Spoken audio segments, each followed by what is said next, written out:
Hi viewers, welcome back to ஆயுதம் அறிவோம். நேற்று வரை யாராவது நினைச்சு பார்த்துருப்போம், ஒரே நாள் இரவில் எல்பிஜிக்கு இவ்வளோ பெரிய டிமாண்ட் ஏற்படும் அப்படின்னு. மொத்த இந்தியாவிலுமே இப்போ எல்பிஜி சிலிண்டருக்கான டிமாண்ட் அப்படிங்கிறது உயர்ந்திருக்கு. ஜஸ்ட் புக் பண்ணி 21 நாளில் கிடைக்கக்கூடிய எல்பிஜி சிலிண்டர் 25 நாளாக மாறினது, அவ்வளோதான். மொத்த இந்தியாவிலுமே அதற்கான டிமாண்ட் அப்படிங்கிறது ஏற்பட்டிருக்கு. அதன் விளைவாக பெங்களூர்ல நாளைக்கு ஒரு நாள் ஃபுல்லாக ஹோட்டல்களும் மூடப்படுது. சென்னை மாதிரியான இடங்கள்ல எசென்ஷியல் ஃபுட் ஐட்டம்ஸ் மட்டும் தான் ப்ரொவைட் பண்றதாக சொல்லிட்டு இருக்கிறாங்க. இதற்கெல்லாம் காரணம் மத்திய கிழக்கில் நடக்கக்கூடிய அந்த ஒரு பிரச்சனையும் ஸ்ட்ரெயிட் ஆஃப் ஃபார்மர்ஸ் மூடப்பட்டிருக்கக்கூடிய விஷயமும் தான். நீங்க எல்லாம் கேட்கலாம், இதனால என்னப்பா அப்படின்னு. ஆனா இதுதான் ரிப்பிள் எஃபெக்ட் டிஃபரன்ஸ். இந்தியாவின் மொத்த எல்பிஜி தேவையில 85ல இருந்து 90% எல்பிஜியை நாம இம்போர்ட் தான் பண்ணிட்டு இருக்கிறோம். அதுவும் எந்த நாடுகள் கிட்ட இருந்து அப்படின்னு பாருங்க. கத்தார், யுஏஇ, குவைத், சவுதி இது மாதிரியான நாடுகள் கிட்ட இருக்கக்கூடிய எல்பிஜியை நம்ம வாங்கி பயன்படுத்திட்டு இருக்கோம். ஆனா அங்க நிலைமை மிகப்பெரிய அளவுக்கு மோசமா போயிட்டு இருக்கு. இன்னும் உங்களுக்கு நான் கீனா சொல்லணும் அப்படின்னா, இந்த போட்டோவை பாருங்க. இதுல ஸ்ட்ரெயிட் ஆஃப் ஃபார்மர்ஸ் வழியா போயிட்டு வரக்கூடிய கப்பல்களின் நிலை என்ன அப்படிங்கிறது உங்களுக்கு விரிவாக வெடிக்கும். ஆரம்பத்துல பிப்ரவரி 26, 27 போர் ஆரம்பிக்கிற நேரத்துல ஆல்மோஸ்ட் 55, 60 கிட்ட கப்பல்கள் போயிட்டு வந்த வண்ணம் இருந்துச்சு. ஆஸ் யூஷுவலா 135 கப்பல் சர்வசாதாரணமா இந்த வழித்தடங்கள்ல போயிட்டு இருக்கும். ஆனா இப்ப நிலைமைய பாருங்க.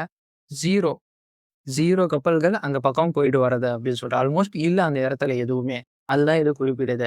சரி, இது எதுக்குப்பா இப்ப நீ சொல்ற அப்படின்னு கேட்டீங்கன்னா, அடுத்த இமேஜ் நீங்க பாருங்க. இதுதான் entire sea route my dear friends. எந்தெந்த நாடுகளுக்கு எந்தெந்த வழியாக சரக்கு கப்பல்கள் மற்றும் கச்சா எண்ணெய் கப்பல்கள் போயிட்டு வருது அப்படின்னு காமிக்கக்கூடியது.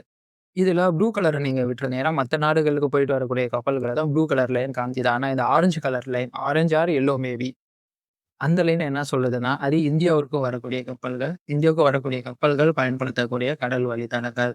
ஆல்மோஸ்ட் இதுல பார்த்தீங்கன்னா 2 அல்லது 3 வழித்தடங்கள் மட்டும் தான் இந்தியாவுக்கு வரக்கூடிய வழித்தடங்களா இருக்கும். அதுல 1 கேப் ஆஃப் குட் ஹோப் வழியாக ஒரே ஒரு வழித்தடங்கள் வந்துகிட்டு இருக்கு. மத்தபடி இந்த ஸ்ட்ரெயிட் ஆஃப் ஹார்மஸ் நல்லா பார்த்துக்கோங்க. அந்த இடத்துல இருந்து தான் அந்த இடத்துல என்ன காமிக்கிறாங்க, இந்தியாவின் மொத்த ஆயில் தேவையில 40% தேவை மட்டும் அந்த ஸ்ட்ரெயிட் ஆஃப் ஹார்மஸ் கடல் வழித்தடத்திலிருந்து நமக்கு வந்துகிட்டு இருக்கு அப்படின்னு சொல்லப்படுது. மொத்தமாக பார்த்தீங்கன்னா, உலக அளவுல 20% குளோபல் ஆயில் அப்படிங்கிறது அந்த ஒரு கடல் வழித்தடத்தை மட்டுமே, ஸ்ட்ரெயிட் ஆஃப் ஹார்மஸ் கடல் வழித்தடத்தை மட்டுமே பயன்படுத்தி வந்துகிட்டு இருக்கு அப்படின்னு சொல்லப்படுது. சரி, இப்ப ஸ்ட்ரெயிட் ஆஃப் ஹார்மஸ் மூடப்பட்டதுனால இந்தியாவுக்கு வரக்கூடிய கப்பல்கள் சரிவர வரதில்ல. அதன் காரணமாக எல்பிஜி விலை உயர்த்தப்பட்டிருக்கு. இப்போ உங்களுக்கு எல்லாமே கிளியர் ஆயிருக்கும். ஆனா இத தொடர்ந்து இப்ப எல்லா மாசமும் வரக்கூடிய கேள்வி, இதே மாரி நாளைக்கு பெட்ரோல் இல்ல டீசல் விலை ஏறுமாப்பா? ஏறுனா என்ன பண்றது? அப்படிங்கிறது தான். ஸோ ஃப்ரெண்ட்ஸ், இந்த இடத்துல நான் ஒண்ணு சொல்ல விரும்பிக்கிறேன். இத்தனை நாள் வர மத்திய கிழக்குல ஈரான், இஸ்ரேல் அங்க நடந்துட்டு இருக்கிற பிரச்சனை நம்ம வீடு வரைக்கும் பாதிக்காம இருந்தது. இதனால இதோடைய இம்பாக்ட் என்ன? ரிப்பிள் எஃபெக்ட் என்ன? நமக்கு என்ன அப்படின்னு நம்ம இருந்துட்டு இருக்கோம். ஆனா இன்னைக்கு நம்ம கிச்சன் வரைக்கும் இதோடைய ரிப்பிள் எஃபெக்ட் வந்திருக்கு. நாளைக்கு இது நம்மளுடைய பாக்கெட் வரைக்கும் வரதுக்கான வாய்ப்புகள் இருக்கு. பட் இந்திய அரசாங்கம் நினைச்சாங்கன்னா, இந்தியாவின் எனர்ஜி செக்யூரிட்டி வழியாக இந்திய அரசாங்கம் நினைச்சாங்கன்னா, இந்த கச்சா எண்ணெய், டீசல் அண்ட் பெட்ரோல் இந்த பை ப்ராடக்ட்ஸ் உடைய விலையை இந்தியா கணிசமா கட்டுப்படுத்தி நமக்கு குடுத்துக்கிட்டு இருக்க முடியும். ஸோ அத பத்தி நம்ம டீட்டெயிலா ஷார்ட்ஸ் ஒண்ணு போட்டிருப்போம். அத பார்க்காதவங்க பாருங்க. கிளியரா சொல்லியிருப்பான். ஈவன் இந்த பிஜேபி அரசுக்கு வரக்கூடிய எலக்ஷன்ல நல்ல ஒரு பேசு பொருளாக கூட இது அமையும். இந்தியா அந்த வேலைய பண்ணாங்கன்னா. பட் பண்ணுவாங்களா அப்படிங்கிறதே தெரியாது. ட்ரம்ப் இந்த க்ரூட் ஆயில் பத்தி பேசியிருக்காரு. இந்தியா இந்த க்ரூட் ஆயில் பத்தி பேசியிருக்கிறாங்க. அண்ட் சைனா ஆல்டர்னேட் வேலைய பார்க்க ஆரம்பிச்சது. அதாவது ரொம்ப சர்ப்ரைசிங்கா பங்களாதேஷ் இன்னைக்கு வந்து கேட்கறாங்க, எங்களுக்கு 50,000 டன் டீசல் எங்களுக்கு வேணும் உங்ககிட்ட இருந்தா. இவங்க என்ன ஒரு இதுல நம்ம கிட்ட வந்து கேட்கறாங்க அப்படின்னு எனக்கு பொருளா சொல்லிக்கு. இந்த விஷயத்தெல்லாம் பார்த்து டீட்டெயிலா நம்ம தெரிஞ்சுக்க போறோம். நீங்கள் பார்த்துக் கொண்டு இருப்பது ஆயுதம் அறிவோம். ஆயுதம் அறிவோம் டிஃபென்ஸ் அப்படிங்கிற நம்ம தமிழ் டிஃபென்ஸ் நியூஸ் சேனலை சப்ஸ்கிரைப் பண்ணிடுவாங்க மக்களே. Let's dive into it.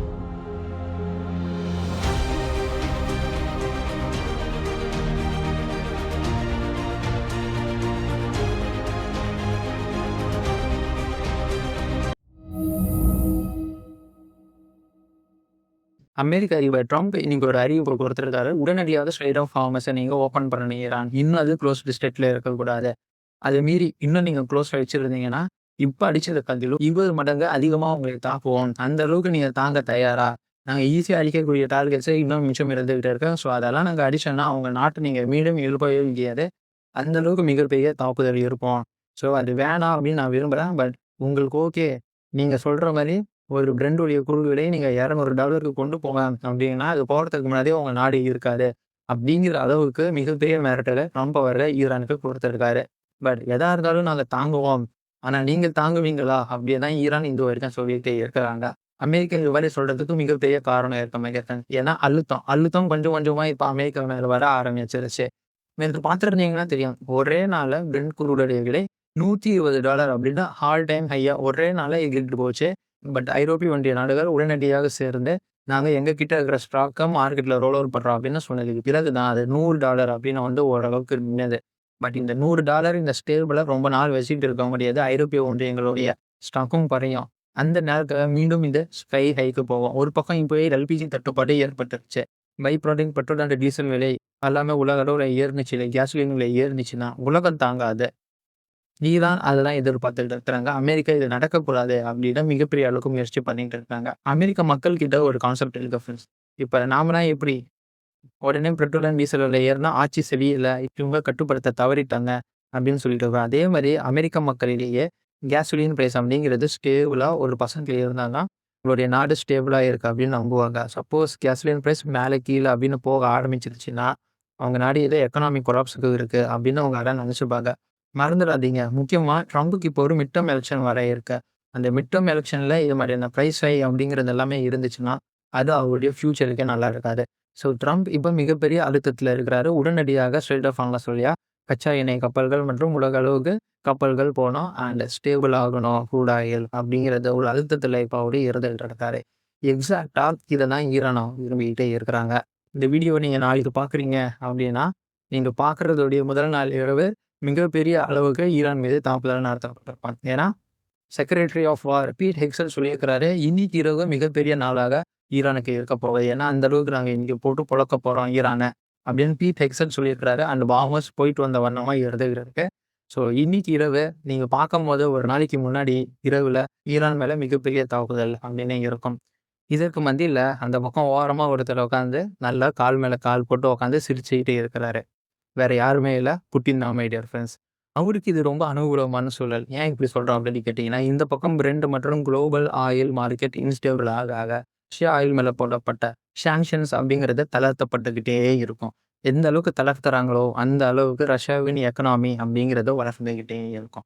எந்த அளவுக்கு வளருதோ அந்த அளவுக்கு உக்ரைனோடைய கை அப்படிங்கிறது குறைஞ்சிக்கிட்டே இருக்கும். ஸோ நீங்க நடத்துங்கடா, எனக்கு இது லாபம் தான் அப்படின்னு புட்டின் அந்த பக்கம் உட்காந்து இதெல்லாம் பார்த்து அப்படியே சிரிச்சுக்கிட்டே இருப்பாரு மை டியர் ஃப்ரெண்ட்ஸ். இன்னைக்கு ட்ரம்ப் வேற ஒரு பேட்டியில சொல்லும்போது சொல்லியிருக்கிறாரு, எனக்கு தெரியும் நான் ரஷ்யாவுடைய ஆயிலுக்கு சாங்ஷன் கொடுத்தது பத்தி எனக்கு தெரியும். பட் அது பெரிய அளவுக்கு இந்தியா தான் பயன்படுத்துவாங்க. அதனால ரஷ்யாவிற்கு காசு வரும் அப்படிங்கிறதும் எனக்கு தெரியும். பட் வேற வழி இல்ல. இது ஒரு ஷார்ட் டேர்ம் தான் அப்படின்னு சொல்றாப்புல. ஆனா ரஷ்யா என்ன சொல்றாங்க தெரியுமா? ஐரோப்பிய நாடுகள் நம்ம என்னதான் ஆயில் கொடுத்தாலும் நமக்கு பொருளாதார தடையை போட்டுட்டு இருக்கிறாங்க. 20, 30வது பொருளாதார தடை அப்படின்னு போட்டுட்டு இருக்கிறாங்க.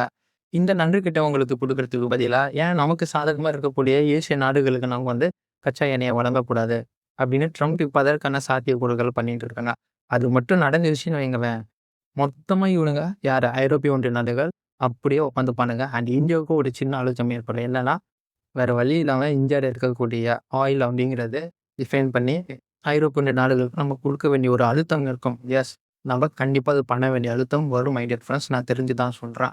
இந்தியாவை தவிர்த்து இது மாதிரி எல்லாம் இருந்துட்டு இருக்கப்ப, இந்தியாவை சுத்தி என்ன நடக்குதுன்னு பார்த்தோன்னா, ஒரு பக்கம் மிகப்பெரிய டென்ஷன் இருந்தாலும், ஒரு 2, 3 கோமாளிங்க இந்த பக்கம் இருந்துட்டு இருக்கிறானுங்க. அவனுங்களுடைய அலுங்கு இப்ப இந்தியாவை பொறுத்த வரைக்கும் இப்ப க்ரூட் ஆயிலோடைய விலை அப்படிங்கிறது ஏறுமா? பெட்ரோல், டீசல் விலை ஏறுமா? அப்படின்னு கேட்டீங்கன்னா, சாலிடான ஒரு ஸ்டேட்மெண்ட் வந்திருக்கு ஃப்ரெண்ட்ஸ். இப்போதைக்கு பேரல் $135 வர வரைக்கும் இந்தியால எந்த ஒரு பெரிய அளவுக்கு மாற்றங்கள் ஏற்படாது. க்ரூட் ஆயில் நம்மளுடைய பெட்ரோல் அண்ட் டீசல் விலையில பெரிய மாற்றங்கள் ஏற்படாது.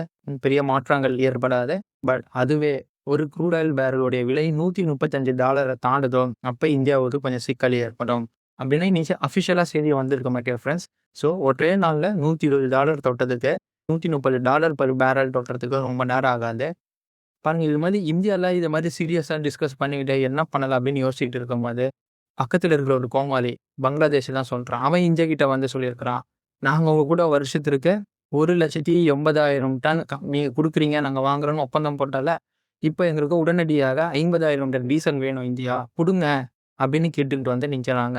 இவங்க திடீர்னு என்ன உரிமையில அக்ரிமெண்ட் எல்லாம் பேசிட்டு இருக்கிறாங்க எனக்கு தெரியல. இந்தியா, பங்களாதேஷ் கூட பல அக்ரிமெண்ட்ஸ் செக்யூரிட்டி ரீதியால இருக்கு. அதெல்லாம் இவனுங்க ஃபாலோ பண்ணாங்களா? ஸோ இந்தியாவுக்கு எதிரான நாடுகளுடைய போர்க்கப்பல் வருது. இந்தியாவுக்கு எதிரான நாடுகளோட கூட்டு ராணுவ பயிற்சி எல்லையில பண்றாங்க. இந்தியாவுக்கு எதிராக ப்ராக்ஸிஸ உள்ள அனுப்புறானுங்க. இவனுங்க இதெல்லாம் பண்ணிட்டு இருக்கும்போது திடீர்னு வந்து அக்ரிமெண்ட்ல சொன்னத மேற்கோள் காட்டி உடனடியாக எங்களுக்கு 50,000 டன் டீசல் வேணும் இந்தியா கொடுங்க அப்படின்னு சொல்கிறாங்க. இந்நேரத்தில் 50,000 டன் கொடுக்குறது அப்படிங்கிறது ஒரு பெரிய விஷயம் ரெஃபரன்ஸ். ஸோ இதை பற்றி நீங்கள் என்ன நினைக்கிறீங்க? இத்தனை நாள் நமக்கு எதிராக செயல்பட்டுக்கிட்டு இருந்தவன் நாட்டில் வந்து டீசலோடைய தட்டுப்பாடு ஏற்படுது அப்படின்னு தெரிஞ்ச உடனே எங்களுக்கு வந்து கொடுங்க அப்படின்னு அங்கேயும் மட்டும் மேற்கொள்ள காட்டுறானே, இவனை என்ன சொல்லலாம் நீங்களே சொல்லுங்கள். இன்னொரு பக்கம் அடுத்த கோமாரி பாகிஸ்தான்காரன் இருக்கலாம். அவங்களுடைய பிரைம் மினிஸ்டர் உடனே டிவியில் வந்து பேசிட்டாரு, இந்த மாதிரி 4 ஸ்கூல்ஸ் எல்லாம் இயங்காது, எசென்ஷியல் சர்வீஸ் மட்டும்தான் இயங்கும், கவர்மெண்ட் ஸ்டாஃப்ஸ் பஸ்ஸை யூஸ் பண்ணலை, காலேஜ் அண்ட் ஆஃபீஸ் படிக்கிறவங்க ஒர்க் ஃப்ரம் ஹோம் அப்படிங்கிறத இம்ப்ளிமெண்ட் செய்யப்படும். ஸோ பெரிய அளவுக்கு யாரும் பைக்ஸ் கிராஸ் இதெல்லாம் பயன்படுத்தாதீங்க, பப்ளிக் சர்வீஸ் இதை யூஸ் பண்ணுங்க. வேணா சைக்கிள் இருந்தால் சைக்கிளை யூஸ் பண்ணுங்க, ஏன்னா அதுக்கு பெட்ரோல் டீசல் தேவையில்லை பண்ணுங்க, அதனால சைக்கிளை யூஸ் பண்ணுங்க. 50 நாள் முடிஞ்சிருச்சு ஃப்ரெண்ட்ஸ், அவ்வளோதான். இப்போ இத்தனை நாள் வர பாகிஸ்தான் கூட கை கொடுத்துக்கிட்டு இருந்த பங்களாதேஷ், சீனாவுடன் கை கொடுத்துட்டு இருந்த பங்களாதேஷ், இப்போ அவனுக்கிட்டேயே போய் கேட்க வேண்டியதானே, தலைவா என் நாட்டை கொஞ்சம் தட்டுப்பாடாக இருக்கு, அவங்ககிட்ட இருந்து கச்சா எண்ணெயோ டீசலோ பெட்ரோலோ கூட அப்படின்னு பாகிஸ்தான்கிட்டயோ சீனாக்கிட்டயோ போய் கேட்க வேண்டியதானே. ரிட்டர்ன் எதுக்கு இந்தியா கிட்ட வந்து அவனுங்க கேட்குறானுங்க? என்ன லாஜிக்கிட்டு நீங்களே பாருங்க. நீங்கள் தான் அதற்கு பதில் சொல்லணும் my dear friends. 0 tariff for all 53 African countries. African நாடுகளிலிருந்து சீனாவுக்குள்ள இறக்குமதி ஆகக்கூடிய அனைத்து பொருட்களுக்கும் 0 டேரிஃப். 53 நாடுகளுக்குமே சேர்த்தி தான் அப்படின்னு அந்த பக்கம் மிகப்பெரிய ஒரு ஸ்டெப்பை எடுத்து வச்சிருக்கான். இனிமையா திடீர்னு இந்த ஒரு ஸ்டெப்பை எடுத்து வச்சிருக்கோம் அப்படின்னு கேட்டிங்கன்னா வேற ஒன்றுமே இல்லை. இப்போ ஆப்பிரிக்கன் கண்ட்ரிஸ்குள்ள இருந்தால் அவனுக்கு மிகப்பெரிய அளவுக்கு கச்சா எண்ணெயோ இல்லை வேற ஒரு ரா மெட்டீரியல்ஸோ தேவை. அதனால தான் இப்போ அவன் ஆப்பிரிக்கா கண்ட்ரிஸுக்கு இந்த ஒரு ஆப்ஷனும் கொடுத்துருக்குறான். ஸோ அவன் ஆல்டர்னேட்டிவாக பார்க்க ஆரம்பிச்சுட்டான். அண்ட் ஃபைனலாக இந்த செய்தியோட முடிக்கிறேன். நான் நிறைய விஷயங்கள் உங்ககிட்ட பேசியிருக்கேன் நினைக்கிறேன். எல்பிஜி தட்டுப்பாடு, பெட்ரோல் டீசல் விலை உயர்த்தப்பட்டமா, ரேட் ஆஃப் ஃபார்மர்ஸ் க்ளோஸ் பண்ணதுனால இப்போ அமெரிக்காவில் அண்ட் ட்ரம்புக்கு எவ்வளோ பெரிய ப்ரெஷர், ஈரான் தாக்கப்படுமா, இந்த பாகிஸ்தான், சைனா, பங்களாதேஷ் மாதிரியான நாடுகள் இப்போ என்ன பண்ணிக்கிட்டு இருக்காங்க அப்படிங்கிறது எல்லாமே உங்களுக்கு ஒரு கோர்வையாக சொல்லியிருப்பேன் நினைக்கிறேன். பற்றி உங்களின் கருத்துக்கள் என்ன அப்படிங்கிறத மறக்காம கமெண்ட் பாக்ஸில் போடுங்க. அண்ட் இன்னும் நம்ம சேனலை சப்ஸ்கிரைப் பண்ணிங்கன்னா ஆயுதம் அடியோம் சேனலில் போய் பாருங்கள், உங்களுக்கு என்ன ஏது அப்படிங்கிறது புரிய வரும். ஸோ கண்டிப்பாக உங்களுக்கு பிடிக்க வரும் மை டியர் ஃப்ரெண்ட்ஸ் நம்ம சேனல். அப்படி பிடிச்சிருந்தாலும் மட்டும் நம்ம சேனலை சப்ஸ்கிரைப் பண்ணால் போதுமானது. அண்டில் சைனிங் ஆஃப் ஃப்ரம் ஆயுதம் அறிவோம் and stay tuned for news to you. நன்றி, வணக்கம்.